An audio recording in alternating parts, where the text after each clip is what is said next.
Okay, so what is transformational generative grammar? Transformational generative grammar ਨਾਮ ਤੇ ਪਤਾ ਲੱਗ ਰਿਹਾ ਕਿ ਗ੍ਰਾਮਰ ਨਾਲ ਰਿਲੇਟਡ ਹੈ ਕਿ ਗ੍ਰਾਮਰ ਜਨਰੇਟ ਕਿਵੇਂ ਕਰਦੀ ਹੈ ਸੈਂਟੈਂਸਸ। ਠੀਕ ਹੈ, ਸਭ ਤੋਂ ਪਹਿਲਾਂ ਇੰਟਰੋਡਕਸ਼ਨ 'ਚ ਕੀ ਆ ਕਿ ਇਹ ਮੈਂਟਲਿਸਟ ਅਪਰੋਚ ਦੇ ਨਾਲ ਰਿਲੇਟਡ ਆ। ਠੀਕ ਹੈ, ਮੈਂਟਲਿਸਟ ਅਪਰੋਚ ਮੈਂਟਲ ਐਕਟੀਵਿਟੀਜ਼ ਦੇ ਨਾਲ ਰਿਲੇਟਡ ਆ, ਗਿਵਨ ਬਾਏ ਨੋਮ ਚੋਮਸਕਾਈ। ਜਿਹੜਾ TGG ਦਾ ਕਨਸੈਪਟ ਉਹ ਦਿੱਤਾ ਸੀਗਾ ਨੋਮ ਚੋਮਸਕਾਈ ਨੇ। ਨੋਮ ਚੋਮਸਕਾਈ ਵੀ ਆਲ ਨੂੰ ਕਿ ਇੱਕ philosopher, scholar, American linguist, historian ਤੇ ਸੋਸ਼ਲ ਕ੍ਰਿਟਿਕ ਐਂਡ ਪੋਲੀਟੀਸ਼ੀਅਨ, ਬੜਾ ਕੁਛ ਸੀਗਾ। ਠੀਕ ਹੈ, and he is the father of modern linguistics. Noam Chomsky ਦੀ ਥੋੜ੍ਹੀ ਜਿਹੀ ਇਹਦੇ ਵਿੱਚ ਇੰਟਰੋ ਦੇਣੀ ਹੈ ਬਿਕੋਜ਼ ਇਹ ਉਹਨੇ ਦਿੱਤਾ ਸੀ ਕਨਸੈਪਟ। ਠੀਕ ਹੈ, ਹੁਣ ਆਪਾਂ ਇੱਥੇ ਗੱਲ ਕਰਨੀ ਹੈ ਕਿ ਟਰਾਂਸਫੋਰਮੇਸ਼ਨਲ ਜਨਰੇਟਿਵ ਗ੍ਰਾਮਰ ਤਾਂ ਇਹਨੇ ਦਿੱਤਾ ਵਿਚ ਇਜ਼ ਅ ਮੈਂਟਲਿਸਟ ਅਪਰੋਚ। ਠੀਕ ਹੈ, 1957 'ਚ ਦਿੱਤਾ ਸੀਗਾ, ਪਰ ਉਸ ਤੋਂ ਪਹਿਲਾਂ ਕੀ ਚੱਲਦਾ ਸੀਗਾ? ਉਸ ਤੋਂ ਪਹਿਲਾਂ ਸਟਰਕਚਰਲਿਜ਼ਮ ਅਤੇ ਬਿਹੇਵੀਅਰਿਜ਼ਮ ਇਹ ਪੋਪੂਲਰ ਸੀਗੇ ਦੋਨੋਂ। ਅਤੇ ਇਹਨਾਂ ਦੇ ਅਕੋਰਡਿੰਗ ਕੀ ਸੀ ਕਿ ਹਿਊਮਨ ਮਾਈਂਡ ਆ ਜਿਹੜਾ ਉਹ ਬਲੈਂਕ ਸਲੇਟ ਆ। ਠੀਕ ਹੈ, ਜਿਵੇਂ ਜਿਵੇਂ ਉਹ ਵੱਡਾ ਹੁੰਦਾ ਦੁਨੀਆ 'ਚ ਵਿਚਰਦਾ ਵਾ, ਹੌਲੀ ਹੌਲੀ ਉਹਦੀ ਲੈਂਗੁਏਜ ਡਿਵੈਲਪ ਹੁੰਦੀ ਆ। ਮਤਲਬ ਜਿਹੜਾ ਇਨਸਾਨ ਆ ਉਹ ਹੌਲੀ ਹੌਲੀ ਆਪਦੀ ਲੈਂਗੁਏਜ ਆਪਣੇ ਆਪ ਸਿੱਖ ਲੈਂਦਾ ਵਾ। ਠੀਕ ਹੈ, ਅਤੇ ਇਸ ਚੀਜ਼ ਨੂੰ ਉਹਨਾਂ ਨੇ ਐਲੈਬੋਰੇਟ ਕਰਨ ਲਈ ਥਿਊਰੀਜ਼ ਵੀ ਦਿੱਤੀਆਂ ਸੀਗੀਆਂ ਜਿਹੜੀਆਂ ਨੋਮ ਚੋਮਸਕਾਈ ਨੇ ਬਾਅਦ ਵਿੱਚ ਰਿਜੈਕਟ ਕਰਤੀਆਂ ਸੀਗੀਆਂ। ਅਤੇ ਨੋਮ ਚੋਮਸਕਾਈ ਜਿਹੜੀ ਇਹਦੀ ਥਿਊਰੀ ਆ ਨਾ, ਇਸ ਤੋਂ ਪਹਿਲਾਂ ਜਿੰਨੇ ਵੀ ਲਿੰਗੁਇਸਟ ਸੀਗੇ, ਮਤਲਬ ਇੱਕ ਤਾਂ ਆਪਾਂ ਇਹ ਚੀਜ਼ ਦੱਸਤੀ ਕਿ ਇਸ ਥਿਊਰੀ ਤੋਂ ਪਹਿਲਾਂ ਸਟਰਕਚਰਲਿਜ਼ਮ ਅਤੇ ਬਿਹੇਵੀਅਰਿਜ਼ਮ ਵਾਲੇ ਕੀ ਕਹਿੰਦੇ ਸੀਗੇ। ਉਹ ਕਹਿੰਦੇ ਸੀ ਕਿ ਹਿਊਮਨ ਬਲੈਂਕ ਸਲੇਟ ਆ। ਠੀਕ ਹੈ, ਅਤੇ ਜਿਹੜੇ ਹੋਰ ਲਿੰਗੁਇਸਟ ਸੀਗੇ ਉਹ ਸੋਚਦੇ ਸੀਗੇ ਕਿ ਲੈਂਗੁਏਜ ਸਿਰਫ ਸਿੰਟੈਕਟਿਕ ਤਰੀਕੇ ਨਾਲ ਬਣਦੀ ਆ। ਸਿੰਟੈਕਟਿਕ ਦਾ ਮਤਲਬ ਹੁੰਦਾ ਸਿਰਫ ਗ੍ਰਾਮੈਟੀਕਲ ਰੂਲਸ ਦੇ ਸਹਾਰੇ, ਕਿ ਆਪਾਂ ਰੂਲਸ ਲਰਨ ਕਰ ਲਏ, ਆਪਾਂ ਕੁਛ ਵੀ ਬੋਲਣਾ ਚਾਹੁੰਦੇ ਹਾਂ, ਰੂਲਸ ਲਗਾ ਕੇ ਆਪਾਂ ਸੈਂਟੈਂਸਸ ਬਣਾਈ ਜਾ ਰਹੇ ਹਾਂ। ਠੀਕ ਹੈ, ਉਹ ਹੁੰਦਾ ਸਿੰਟੈਕਟਿਕ ਤਰੀਕਾ। ਬਟ ਨੋਮ ਚੋਮਸਕਾਈ ਕਹਿੰਦਾ ਕਿ ਸਿਰਫ ਇਹੀ ਤਰੀਕਾ ਨਹੀਂ ਹੈਗਾ ਸਿੰਟੈਕਟਿਕ ਤਰੀਕਾ ਸੈਂਟੈਂਸ ਬਣਾਉਣ ਦਾ। ਠੀਕ ਹੈ, ਤਾਂ ਕਰਕੇ ਉਹਨੇ ਮੈਂਟਲਿਸਟ ਅਪਰੋਚ ਦੀ ਗੱਲ ਕੀਤੀ। ਉਹ ਕਹਿੰਦਾ sentences are not only made by syntactic way but also through TGG ਔਰ ਮੈਂਟਲਿਸਟ ਅਪਰੋਚ। ਤਾਂ ਉਹਨੇ ਕਿਹਾ ਕਿ ਕੋਈ ਵੀ ਸੈਂਟੈਂਸ ਫੋਰਮੇਸ਼ਨ ਹੈ ਨਾ ਉਹ ਦੋ ਅਪਰੋਚਸ ਨਾਲ ਬਣਦੀ ਆ। ਪਹਿਲਾ ਉਹ ਸੈਂਟੈਂਸ ਬਣਦੇ ਆ ਸਿੰਟੈਕਟਿਕਲੀ, ਸੈਕਿੰਡ ਇਜ਼ ਸਿਮੈਂਟਿਕਲੀ। ਹੁਣ ਸਿੰਟੈਕਟਿਕਲੀ ਤਾਂ ਜਿਵੇਂ ਇਹ ਸਾਰੇ ਕਹਿੰਦੇ ਸੀ ਨਾ ਕਿ ਗ੍ਰਾਮਰ ਦੇ ਥਰੂ ਬਣਦੇ ਆ, ਕਿ there are rule certain rules ਵਿਚ we have to apply to make sentences. ਠੀਕ ਹੈ, ਉਹ ਕਿ ਗ੍ਰਾਮੈਟੀਕਲ ਰੂਲਸ ਨੇ, ਇਜ਼ਮਆਰ ਲਾ ਰਹੇ ਹਾਂ, ਵੋਜ਼ਵਰ ਲਾ ਰਹੇ ਹਾਂ, ING, has, have, head, grammar ਦੇ ਥਰੂ ਬਣਦੇ ਆ। ਠੀਕ ਹੈ, ਬਟ ਸਿਮੈਂਟਿਕਲੀ ਦਾ ਮਤਲਬ ਇਹ ਹੈ ਕਿ ਤੁਸੀਂ ਕੁਛ ਵੀ ਬਣਾ ਰਹੇ ਹੋ ਉਹਦੀ ਕੋਈ ਨਾ ਕੋਈ ਅੰਡਰਸਟੈਂਡਿੰਗ ਜ਼ਰੂਰ ਹੋਵੇ। ਠੀਕ ਹੈ, ਉਹ ਕੋਈ ਮਤਲਬ ਐਂਬੀਗੂਅਸ 'ਚ ਕੋਈ ਚੀਜ਼ ਨਾ ਹੋਵੇ, ਕੋਈ ਇੱਦਾਂ ਦੀ ਚੀਜ਼ ਨਾ ਹੋਵੇ ਜਿਹਦਾ ਕੋਈ ਮਤਲਬ ਹੀ ਨਹੀਂ ਬਣਦਾ। ਫੋਰ ਐਗਜ਼ਾਮਪਲ ਜਿਵੇਂ ਬਿਹੇਵੀਅਰਿਸਟ ਜਾਂ ਸਟਰਕਚਰਲਿਜ਼ਮ ਦੇ ਪੁਆਇੰਟ ਆਫ ਵਿਊ ਨਾਲ ਇੱਕ ਜਿਵੇਂ ਆਪਾਂ ਸੈਂਟੈਂਸ ਲਿਖਤਾ ਦ ਵੁੱਡ ਬਾਈਟ, ਕੋਈ ਪ੍ਰਵਰਬ ਹੈ, ਆਈ ਡੋਂਟ ਨੋ, ਕੁਛ ਲਿਖਿਆ ਹੋਇਆ। ਠੀਕ ਹੈ, ਦ ਵੁੱਡ ਬਾਈਟ ਇੰਗਲਿਸ਼ ਦੇ ਵਿੱਚ, ਅਤੇ ਉਹ ਕਹਿੰਦਾ ਕਿ ਦ ਵੁੱਡ ਬਾਈਟ ਆਪਣੇ ਆਪ ਦੇ ਵਿੱਚ ਗ੍ਰਾਮੈਟੀਕਲੀ ਠੀਕ ਹੈ ਕਿ ਦ ਇੱਕ ਆਰਟੀਕਲ ਹੈ, ਵੁੱਡ ਇੱਕ ਨਾਊਨ ਹੈ, ਬਾਈਟ ਇੱਕ ਵਰਬ ਹੈ, ਇਟਸ ਆਲਮੋਸਟ ਰਾਈਟ। ਬਟ ਕਹਿੰਦਾ ਵਟ ਅਬਾਊਟ ਇਟਸ ਅੰਡਰਸਟੈਂਡਿੰਗ, ਇਹਦਾ ਕੋਈ ਮਤਲਬ ਬਣਦਾ? ਵੁੱਡ ਬਾਈਟ ਦਾ ਕੋਈ ਮਤਲਬ ਨਹੀਂ ਬਣਦਾ। ਅਗਰ ਡੌਗ ਬਾਈਟ ਲਿਖਿਆ ਹੁੰਦਾ ਤਾਂ ਉਹਦਾ ਮਤਲਬ ਬਣਨਾ ਸੀਗਾ। ਸੋ ਇਹ ਸੈਂਟੈਂਸ ਬਿਹੇਵੀਅਰਿਜ਼ਮ ਅਤੇ ਸਟਰਕਚਰਲਿਜ਼ਮ ਦੇ ਪੁਆਇੰਟ ਆਫ ਵਿਊ ਨਾਲ ਜਾਂ ਗ੍ਰਾਮਰ ਦੇ ਪੁਆਇੰਟ ਆਫ ਵਿਊ ਨਾਲ ਸਹੀ ਹੈ, but it's not right according to semantically. ਮਤਲਬ ਸਿਮੈਂਟਿਕਲੀ ਇਹ ਚੀਜ਼ ਗਲਤ ਹੈ ਕਿਉਂਕਿ ਇਹਦਾ ਕੋਈ ਮੀਨਿੰਗ ਹੀ ਨਹੀਂ ਬਣਦਾ ਹੈਗਾ। ਤਾਂ ਇਹ ਚੀਜ਼ ਉਹਨੇ ਸਮਝਾਈ ਨੋਮ ਚੋਮਸਕੀ ਨੇ ਕਿ ਜਿਹੜੇ ਸੈਂਟੈਂਸਸ ਨੇ ਨਾ ਉਹ ਸਿੰਟੈਕਟਿਕਲੀ ਸਹੀ ਹੋ ਸਕਦੇ ਆ, ਗ੍ਰਾਮੈਟੀਕਲੀ ਸਹੀ ਹੋ ਸਕਦੇ ਆ, ਬਟ ਇਟ ਡਜ਼ਨਟ ਮੀਨ ਕਿ ਉਹ ਸਿਮੈਂਟਿਕਲੀ ਵੀ ਸਹੀ ਹੋਣ। ਠੀਕ ਹੈ, ਅੰਡਰਸਟੈਂਡਿੰਗ ਪੁਆਇੰਟ ਆਫ ਵਿਊ ਨਾਲ ਵੀ ਸਹੀ ਹੋਣ। ਤਾਂ ਸੈਂਟੈਂਸ ਉਹੀ ਹੈ ਜਿਹੜਾ ਗ੍ਰਾਮਰ ਪੁਆਇੰਟ ਆਫ ਵਿਊ ਨਾਲ ਵੀ ਸਹੀ ਹੋਵੇ, ਆਈ ਮੀਨ ਸਿੰਟੈਕਟਿਕਲੀ ਵੀ ਸਹੀ ਹੋਵੇ ਅਤੇ ਸਿਮੈਂਟਿਕਲੀ ਵੀ ਸਹੀ ਹੋਵੇ, ਉਹਦਾ ਕੋਈ ਮੀਨਿੰਗ ਵੀ ਹੋਵੇ। ਓਕੇ, ਉਸ ਤੋਂ ਬਾਅਦ 1957 ਦੇ ਵਿੱਚ ਇੱਕ ਸਿੰਟੈਕਟਿਕ ਸਟਰਕਚਰ ਨਾਂ ਦੀ ਬੁੱਕ ਰਿਲੀਜ਼ ਹੋਈ ਜਿਹਦੇ ਵਿੱਚ ਨੋਮ ਚੋਮਸਕਾਈ ਨੇ ਜਿੰਨੀਆਂ ਵੀ ਬਿਹੇਵੀਅਰਸ ਥਿਊਰੀ ਸੀ ਨਾ ਉਹਨਾਂ ਨੂੰ ਸਾਰਿਆਂ ਨੂੰ ਰਿਜੈਕਟ ਕਰਤਾ। ਅਤੇ ਫਿਰ ਇਹਦਾ ਇੱਕ ਟੀਚਰ ਸੀਗਾ Zellig Harris, father of course analysis. ਇਹਨਾਂ ਦੋਨਾਂ ਨੇ ਕੰਮ ਕੀਤਾ ਫਰੇਜ਼ ਸਟਰਕਚਰ ਗ੍ਰਾਮਰ 'ਤੇ। ਇਹਨਾਂ ਦੀ ਬਸ ਇੰਨੀ ਕੀ ਇੰਟਰੋ ਹੈ ਕਿਉਂਕਿ ਆਪਣੇ ਸਿਲੇਬਸ 'ਚ ਆਈ ਥਿੰਕ ਕਿਤੇ ਲਿਖਿਆ ਤਾਂ ਹੋਇਆ ਨਹੀਂ। ਫਰੇਜ਼ ਸਟਰਕਚਰ ਗ੍ਰਾਮਰ 'ਤੇ ਕੰਮ ਕੀਤਾ ਅਤੇ ਉਹ ਵੀ ਮਤਲਬ ਇਹ ਜਿਹੜਾ ਕੰਮ ਕੀਤਾ ਉਹਨੇ ਚੋਮਸਕਾਈ ਤੋਂ ਸੈਟਿਸਫਾਈ ਨਹੀਂ ਸੀ ਕਿਉਂਕਿ ਜਿਹੜੀ ਇਹ ਚੀਜ਼ ਸੀ ਨਾ ਇਹ ਵੀ ਲੈਂਗੁਏਜ ਦੀਆਂ ਪ੍ਰੋਬਲਮਸ ਨੂੰ ਸੋਲਵ ਨਹੀਂ ਸੀ ਕਰਦੀ।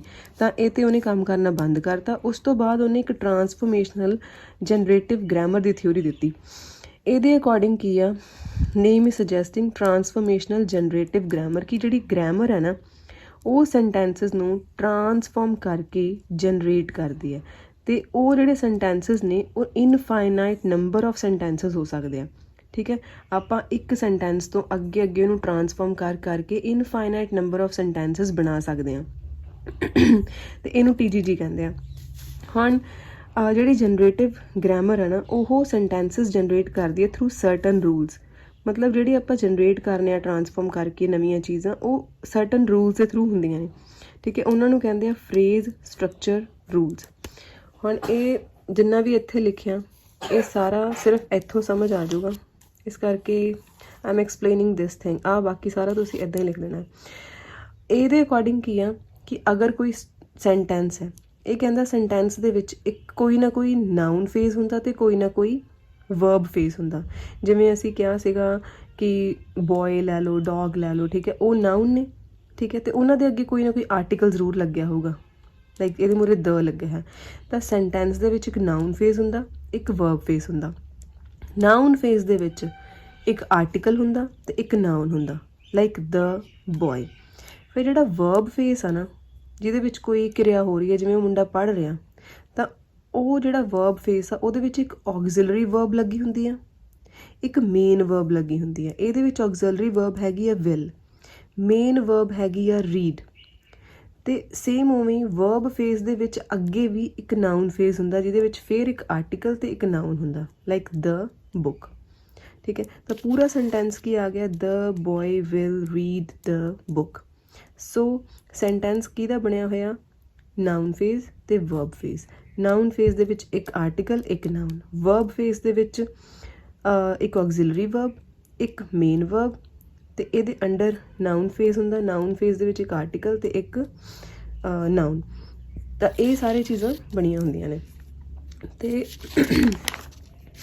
ਦੈਨ ਕਮਸ 1957 ਦੇ ਵਿੱਚ ਉਹਨੇ ਇੱਕ ਸਿੰਟੈਕਟਿਕ ਸਟਰਕਚਰ ਨਾਂ ਦੀ ਬੁੱਕ ਰਿਲੀਜ਼ ਕੀਤੀ। ਅਤੇ ਉਹਦਾ ਆਈਡੀਆ ਕੀ ਸੀ ਕਿ ਕੋਈ ਵੀ ਸੈਂਟੈਂਸ ਹੈ ਨਾ ਉਹ ਦੋ ਲੈਵਲ 'ਤੇ ਬਣਦਾ। ਇੱਕ ਡੀਪ ਸਟਰਕਚਰ ਜਿਹੜਾ ਡੀਪ ਅਤੇ ਐਬਸਟਰੈਕਟ ਹੁੰਦਾ।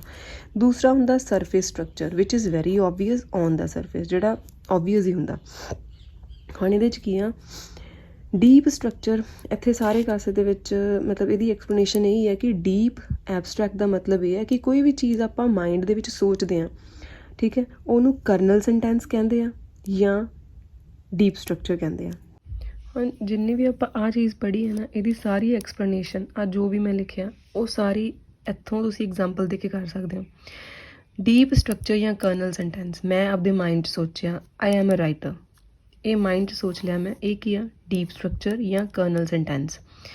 ਹੁਣ ਮੈਂ ਇਹਦੇ 'ਤੇ ਟੀ ਰੂਲ ਲਗਾਉਂਗੀ, ਬਟ ਕਿਹੜਾ ਟੀ ਰੂਲ ਲਗਾਉਣਾ, ਅਗਰ ਮੈਂ ਚਾਹੁੰਦੀ ਹਾਂ ਕਿ ਮੈਂ ਪ੍ਰੈਜ਼ੈਂਟ ਕੰਟੀਨਿਊਸ ਬਣਾਵਾਂ, ਮੈਂ ਲਿਖ ਦੂੰਗੀ ਆਈ ਐਮ ਰਾਈਟਿੰਗ।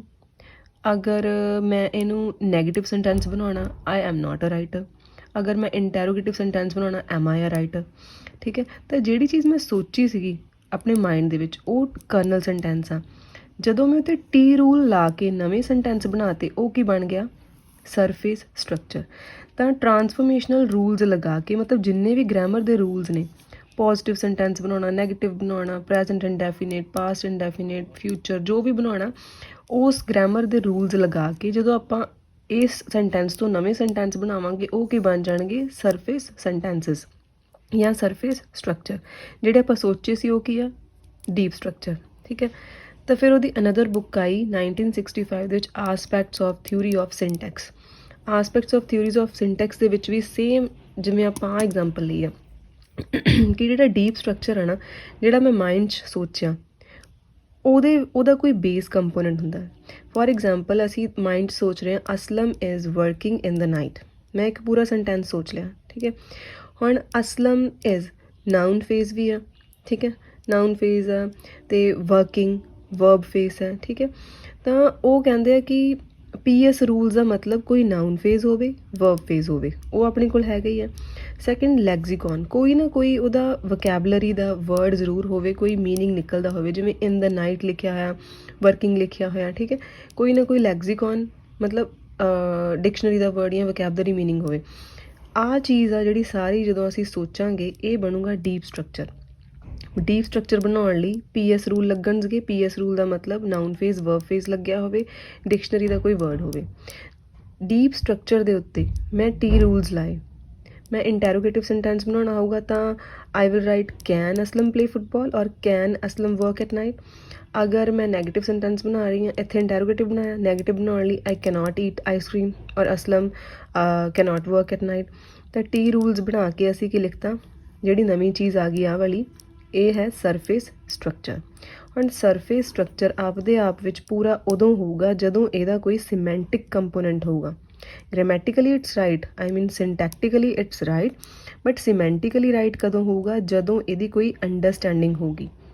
ਹੁਣ ਇਹਦੀ ਅੰਡਰਸਟੈਂਡਿੰਗ ਤਾਂ ਬਣ ਰਹੀ ਹੈ ਨਾ, ਕੈਨ ਅਸਲਮ ਪਲੇ ਫੁੱਟਬਾਲ, ਵੀ ਨੋ ਇਹਦਾ ਮਤਲਬ ਕੀ ਬਣਿਆ ਕਿ ਅਸਲਮ ਫੁੱਟਬਾਲ ਖੇਡ ਸਕਦਾ ਹੈ, ਠੀਕ ਹੈ, ਜਾਂ ਇਹ ਨਹੀਂ ਖੇਡ ਸਕਦਾ, ਕੋਈ ਮੀਨਿੰਗ ਬਣ ਰਿਹਾ। ਜਿਵੇਂ ਆਪਾਂ ਪਿੱਛੇ ਪੜ੍ਹਿਆ ਸੀ ਤਾਂ ਵੁੱਡ ਬਾਈਟ, ਇਹਦਾ ਕੋਈ ਮੀਨਿੰਗ ਨਹੀਂ ਸੀਗਾ, ਸੋ ਸਿਮੈਂਟਿਕ ਕੰਪੋਨੈਂਟ ਉਹ 'ਚ ਨਹੀਂ ਸੀਗਾ, ਬਟ ਇਹਨਾਂ 'ਚ ਹੈਗਾ। ਸੈਕਿੰਡ, ਫੋਨੋਲੋਜੀਕਲ ਕੰਪੋਨੈਂਟ, ਮਤਲਬ ਸੈਂਟੈਂਸ ਦੀ ਕੋਈ ਜਿਹੜੀ ਸਾਊਂਡ ਆ ਸਹੀ ਹੋਵੇ, ਸਿੰਬਲ ਸਹੀ ਹੋਣ। Can Aslam play football, question mark ਦਾ ਸਾਈਨ ਆ ਰਿਹਾ ਬੋਲਣ 'ਤੇ। I cannot eat ice cream, negative sentence ਦਾ ਸਾਊਂਡ ਆ ਰਿਹਾ, ਠੀਕ ਹੈ, ਤਾਂ ਉਹਦੀ ਫੋਨੋਲੋਜੀਕਲ ਕੰਪੋਨੈਂਟ ਵੀ ਸਹੀ ਹੋਵੇ, ਉਹਦੇ ਸਾਊਂਡ ਦੇ ਸਿੰਬਲ ਸਾਰੇ ਸਹੀ ਹੋਣ, ਤਾਂ ਕਰਕੇ ਉਹ ਜਿਹੜਾ ਸਰਫੇਸ ਸਟਰਕਚਰ ਆ ਉਹ ਸਹੀ ਬਣੂਗਾ।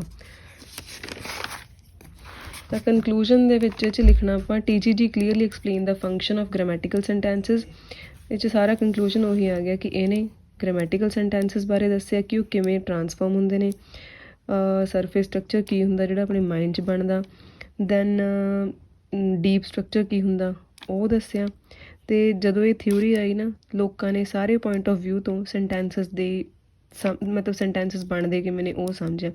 ਪ੍ਰੈਗਮੈਟਿਕਸ ਕੀ ਆ, ਸਿਮੈਂਟਿਕਸ ਕੀ ਆ, ਮੋਰਫੋਲੋਜੀ ਕੀ ਆ, ਇਹ ਸਾਰੀਆਂ ਚੀਜ਼ਾਂ ਬਾਰੇ ਉਹਨਾਂ ਨੂੰ ਨੌਲੇਜ ਹੋਈ, ਅਤੇ ਉਹਨਾਂ ਨੂੰ ਪਤਾ ਲੱਗਿਆ ਕਿ ਗ੍ਰਾਮਰ ਜਿਹੜੇ ਟਰਾਂਸਫੋਰਮੇਸ਼ਨਲ ਰੂਲਸ ਨੇ ਉਹਨਾਂ ਨਾਲ ਨੰਬਰ ਆਫ ਸੈਂਟੈਂਸਿਸ ਅੱਗੇ ਦੀ ਅੱਗੇ ਜਨਰੇਟ ਹੋ ਸਕਦੇ ਆ। ਅਤੇ ਇਹ ਜਿਹੜੀ ਥਿਊਰੀ ਸੀ ਮੋਸਟ ਪੋਪੂਲਰ ਆ, ਅਤੇ ਇਹਦੇ ਨਾਲ ਕਾਊਂਟਲੈਸ ਸੈਂਟੈਂਸਿਸ ਬਣਾਉਣੇ ਸਿੱਖ ਸਕਦਾ ਕੋਈ ਵੀ।